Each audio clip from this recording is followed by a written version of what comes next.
Bismillahirrahmanirrahim. Assalamualaikum warahmatullahi wabarakatuh. Alhamdulillahirabbil alamin. Allahumma shalli ala Muhammad wa ala ali Muhammad. Apa kabar teman-teman semuanya? Bertemu lagi dengan saya di channel Mahkotati. Ya, sebelum materi seperti biasa ya, saya doakan buat teman-teman semuanya dimanapun kalian berada.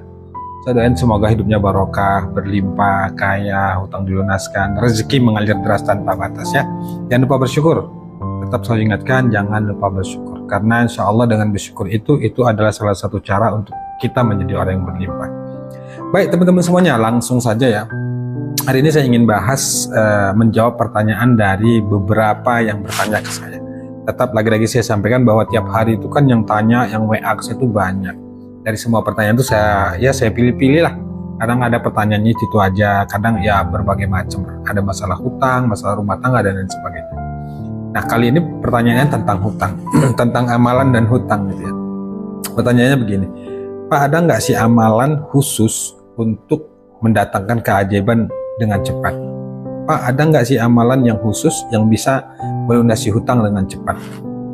Itu kira-kira pertanyaannya. Baik, sebelum saya jawab tuh, saya terangkan dulu ya, nanti di akhir akan saya kasih ininya ya, tipsnya bagaimana supaya keajaiban itu datang dan bagaimana hutangnya bisa lunas, cepat lunas gitu ya.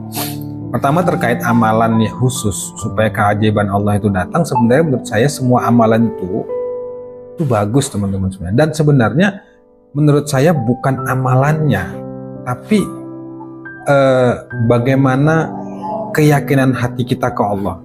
Misal gini, semua amalan itu bagus ya, istighfar, sholawat, apalagi sholawat kan banyak nih, sholawat munjiat, sholawat fatih dan segala macamnya.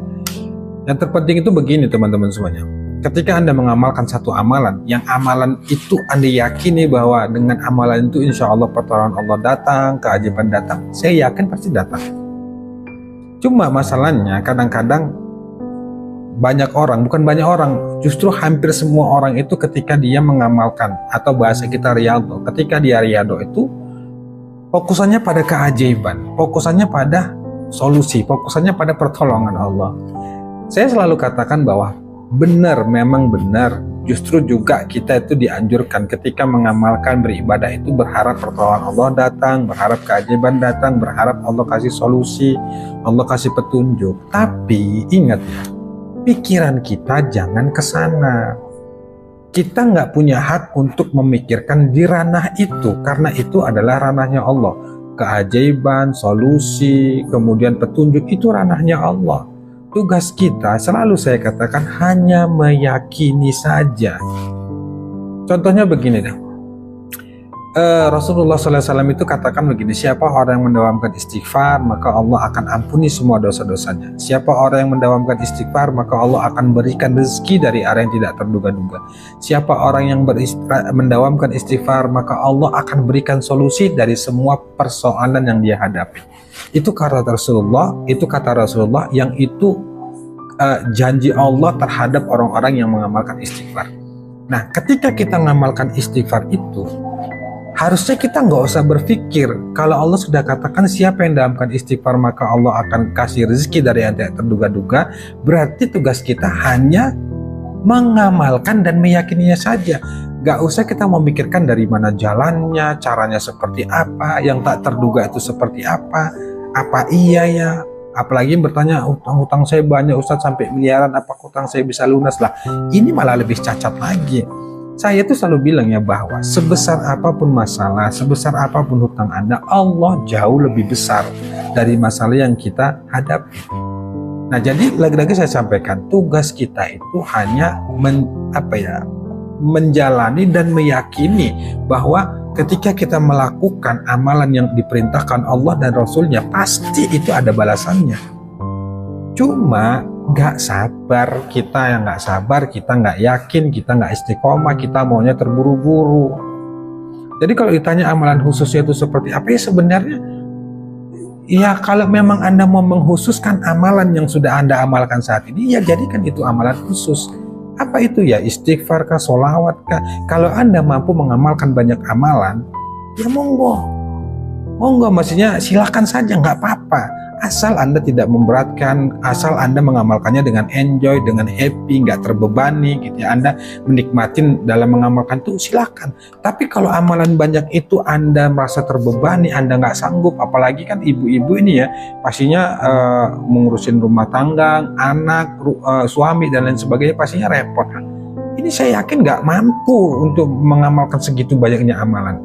Nah, solusinya seperti apa? Kalau Anda ingin punya amalan khusus yang bisa menyelesaikan semua persoalan itu, pilih beberapa amalan yang jadikan amalan yang Anda pilih itu sebagai keyakinan kuat Anda bahwa insya Allah dengan amalan ini Allah akan selesaikan hutangku, Allah akan lunasin semua hutang-hutangku, Allah akan kasih rezeki, Allah akan wujudkan semua impian-impianku. Harusnya begitu. Nah, apa amalannya? Yaitu tadi, kalau Anda memang suka bersolawat, amalkan. Kalau Anda suka mengamalkan istighfar, amalkan. Kalau Anda suka membaca Quran, kerjakan. Kalau Anda suka dibangun malam tahajud, kerjakan. Kalau Anda suka semuanya mengamalkan dan Anda mampu dan Anda nggak terbebani, itu lebih powerful. Tapi kalau Anda nggak sanggup dengan banyaknya amalan itu dan Anda keteter, apalagi Anda kebingungan ngatur waktu, lebih bagus Anda ambil 2-3 amalan. Selesai. Lakukan, amalkan, yakini, ikuti prosesnya, nikmati prosesnya, amalkan secara rutin, secara istiqomah. Insya Allah itu pasti akan kita rasakan hasilnya. Akan kita rasakan perubahan-perubahan yang akan terjadi dalam hidup saya, dalam hidup kita gitu ya. Nah, jadi kalau ditanya adakah amalan khusus untuk bisa mendatangkan keajaiban Allah, pertolongan Allah dengan cepat, melunasi utang dengan cara yang cepat, saya katakan ada. Cuma tergantung keyakinan kita sama Allah. Semuanya itu tergantung keyakinan kita. Kenapa seseorang itu ketika mengamalkan sholawat, misalnya sholawat munjiat 1000 kali, dia dapat keajaiban. Kita mengamalkan sholawat munjiat dengan jumlah yang sama, waktu yang sama, hari yang sama, dengan durasi waktu yang sama, kenapa kita nggak dapatkan keajaiban? Bukan berarti Allah nggak adil, bukan berarti Allah itu pilih-pilih kasih, enggak. Bisa jadi hati kita kurang ikhlas, bisa jadi hati kita kurang yakin, sehingga ketika kita mengamalkan itu mungkin pasrahnya kurang, seolah kita maunya terburu-buru, seolah kita maunya itu ingin sesuai dengan keinginan kita. Itu yang beda teman-teman semua. Jadi setiap orang itu punya mental yang berbeda, punya keyakinan yang berbeda, punya rasa yang berbeda, rasa ridho, rasa sabar, itu pastinya berbeda-beda setiap orang. Nah, pesan kiai saya itu begini, perkuat wadah kesabaran, perkuat wadah ikhlas, wadah ridho, wadah yakin, itu diperkuat, diperbesar. Wadah yakin kita, wadah sabar kita dalam diri kita nih.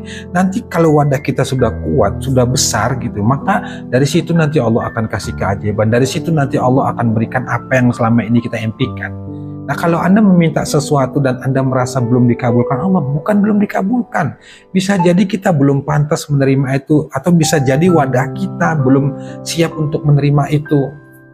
Kita ini nggak tahu, Allah itu lebih tahu dari diri kita. Jadi kita nggak bisa menerka-nerka pertolongan Allah seperti apa, bentuknya seperti apa, dari mana caranya, kapan, itu kita nggak bisa menerka itu. Dan salah satu cara tanda orang yang yakin itu atas pertolongan Allah adalah dia nggak bertanya dan nggak berpikir dari mana Allah menolong, bagaimana caranya, seperti apa bentuknya. Dia nggak pikirkan itu. Yang dia pikirkan adalah tugas dia hanya menjalani, melakukan yang diperintahkan Allah dan Rasulnya, serta meyakini bahwa apa yang dia amalkan itu adalah perintah Allah, dan setiap perintah Allah itu adalah kebaikan, dan setiap kebaikan itu pasti ada hasilnya. Apa itu? Keajaiban, lunas hutang, rezeki lancar, impian dikabulkan. Jadi begitu teman-teman semua. Jadi rumus keajaiban itu kan pernah saya bahas juga ya, bahwa melepaskan sama dengan menerima sama dengan keajaiban. Nah, arti melepaskan itu sangat luas. Artinya kita berusaha untuk melepaskan beban hidup, masalah termasuk utang kepada Allah, kemudian kita terima. Apa yang kita terima? Yaitu tadi hinaan, ya, kemudian cacian, kita dimusuhi, dijauhi, itu sebagai ujian atau latihan, atau diuji sama Allah. Apakah kita tetap sabar dalam menerima ujian itu? Apakah kita tetap yakin kalau Allah menunda sejenak permohonan itu? Ataukah kita ikhlas atau ridho menerima ketetapan Allah yang mengenakan? Itu diuji. Nah, kalau rasa menerima ini kita sudah besar, sudah kuat, seperti yang saya katakan tadi ya, wadah sabar kita kuat, wadah yakin kita kuat, wadah ikhlas kita kuat, wadah ridho kita kuat, maka menerima sama dengan keajaiban. Ketika wadah menerima kita sudah besar, maka keajaiban itu akan hadir sendiri. Nah, itu maksud saya teman-teman semua. Jadi kalau terkait amalan ya, terkait amalan ini amalan banyak. Menurut saya lebih baik amalannya sedikit, Anda istiqomah dibanding banyak amalan tapi Anda nggak istiqomah. Apalagi Anda nggak yakin. Anda beribadah itu mengamalkan sesuatu sesuai dengan nafsu Anda, tapi bukan sesuai dengan rasa Anda ingin mendekatkan diri sama Allah. Ini yang menurut saya yang kurang tepat. Jadi wajar kalau Allah belum lunasin utang Anda, walaupun Anda sudah ibadahnya sudah banyak gitu ya, tapi Anda itu beribadahnya menggubu-gubu dengan nafsu gitu, dengan keinginan Anda ingin hutangnya cepat lunas, ingin maunya seperti yang Anda harapkan. Nah, ini menurut saya harus introspeksi diri juga dalam mengamalkan sesuatu.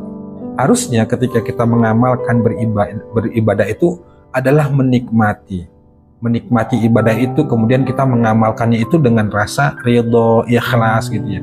Apapun yang terjadi, apapun hasil yang kita terima itu adalah yang terbaik, itu adalah ketetapan Allah. Kalau itu yang kita lakukan, insya Allah keajaiban itu pasti cepat datang. Pertolongan Allah itu pasti cepat datang. Artinya kita sebagai hamba Allah, sebagai manusia ciptaan Allah itu ya tugas kita hanya mengamalkan saja, hanya sebatas itu. Hasil, petunjuk, keajaiban, pertolongan itu urusannya Allah. Jadi itu teman-teman. Kalau Anda bertanya amalan khususnya apa, ya banyak, tergantung Anda mengkhususkan amalan itu. Kalau Anda ingin punya amalan khusus, ya Anda bisa jadikan, Anda pilih itu maksudnya begini, Anda kalau memang menjadikan amalan khusus, jadikan amalan itu yang benar-benar spesial buat Anda, kemudian spesial buat hidup Anda, yang insya Allah dengan amalan ini Anda bisa selamat dunia akhirat. Dengan amalan ini insya Allah pertolongan Allah itu hadir. Anda yakin itu? Misal Anda rutinkan tahajud. Kalau Anda memang nggak mampu di yang lainnya, udah rutinin tahajud. Yang penting sholatnya di istiqomahin itu. Sholat wajib itu, sholat fardunya jangan ditinggalkan. Setelah itu tambahan untuk amalan khusus Anda apa? Ya tahajud tadi itu. Kalau Anda masih mampu untuk mengamalkan yang lain selain tahajud, kerjakan duha. Kalau Anda sanggup, masih ada waktu, baca Quran. Kalau Anda mampu waktunya lagi, banyakin sholawat. Kalau Anda mampu, banyakin isbah. Gitu seterusnya. Tambahi. Kalau Anda mampu, yang terpenting istiqomah. Tapi kalau Anda nggak mampu, menurut saya cukup ambil beberapa amalan dan amalkan amalan itu yang sudah Anda pegang kuat-kuat dan jadikan itu amalan khusus Anda. Itu teman-teman. Dan yang paling penting, kalau Anda berharapnya instan, ya selamat, Anda masuk gerbang stres. Saya selalu bilang dunia ini bukan milik kita. Dunia ini punya Allah, yang atur Allah. Bukan lantas amalan kita banyak terus langsung Allah tuh kasih sesuai apa yang kita harapkan. Tidak, bos. Itu namanya menerka-nerka. Itu namanya secara nggak langsung kita memaksa harus sesuai dengan keinginan kita. Nggak bisa. Tugas kita lakukan yang terbaik, amalkan, ikhlas, yakin, sabar. Urusan hasil seperti apa itu Allah. Nggak bisa kita memaksa harus sesuai dengan keinginan kita. Yang terpenting itu adalah bagaimana kita menikmati amalan itu, kemudian sabar, kita ridho, kemudian kita terus istiqomah dalam mengamalkan itu. Nah, kalau Anda pun sedang ketakutan karena beban hutang, ya harus Anda hadapi itu. Dan itulah kenyataan yang harus diterima. Karena memang itu salah kita. Selalu saya katakan itu salah kita. Salah kita yang konsekuensinya harus kita terima. Apa itu? Ya kita dimaki, dihina. Tapi tetap selalu saya ingatkan, sehebat apapun tekanan dari luar yang datang ke diri kita, kalau hati kita kuat ke Allah, yakin benar-benar ke Allah, bergantungnya sama Allah, saya yakin dikuatkan tuh hati kita. Bahkan hati kita lebih kuat dibanding tekanan hidup yang datang pada diri kita, meskipun nggak enak. Artinya ketika datang ujian, kita dihina, dijahili, kita katakan la haula wala quwata illa billah, ya Allah, tapi kita nggak putus asa, tetap bergantung sama Allah. Kita ridha, kita sabar, kita tetap ikutin prosesnya seperti apa, dan kita benar-benar terus nggak mau jauh-jauh dari Allah. Kemudian kita terus benar-benar memperbaiki, meningkatkan ibadah kita, insya Allah kuat itu. Dan saya yakin insya Allah pertolongan Allah pasti cepat datang. Itu teman-teman semuanya. Wallahu a'lam bishawab. Wassalamualaikum warahmatullahi wabarakatuh.